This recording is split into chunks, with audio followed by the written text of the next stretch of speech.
Pemerintah telah resmi menaikkan harga bahan bakar minyak pada Sabtu lalu. Hal ini dinilai lebih kental berbisnis dengan rakyatnya. Pandangan ini disampaikan oleh Direktur Eksekutif Indonesia Political Opinion Deddy Kurnia, Kamis malam. Menurut Deddy, sikap tidak konsisten pemerintah nampak karena saat ekonomi membaik dan sanggup membangun ibu kota negara baru. Tetapi dalam hal subsidi BBM, pemerintah mengeluh terbebani. Deddy menilai pemerintah dalam mengelola APBN. Dalam pandangan Deddy, rakyat sulit percaya dengan argumentasi yang tidak konsisten itu. Untuk kembali meyakinkan masyarakat, Deddy menyarankan pemerintah melakukan evaluasi rencana dana yang dihabiskan di APBN.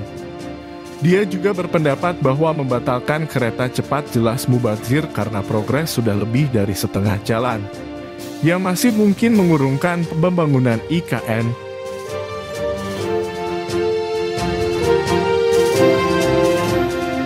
Memang kalau dicermati kebijakan pemerintah ini tidak konsisten antara satu dengan yang lainnya.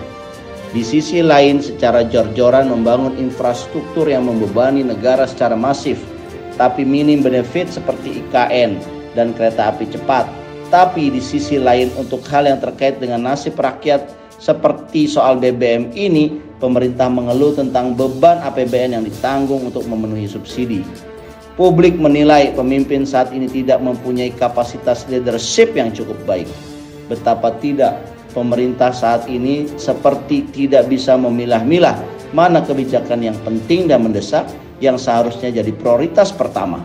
Yang penting tapi tidak mendesak harusnya jadi prioritas kedua. Dan selanjutnya serta yang tidak penting dan tidak mendesak yang semestinya tidak perlu dijadikan prioritas. Kenaikan BBM dibandingkan dengan pembangunan IKN, tentunya publik tahu mana yang lebih penting dan mendesak.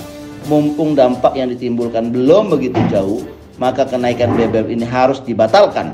Kembalikan ke harga semula, dan masyarakat pun jangan aji mumpung. Jika pemerintah sudah menurunkan kembali harga BBM, maka harga-harga lain juga yang terkena imbasnya semestinya dikembalikan ke harga semula.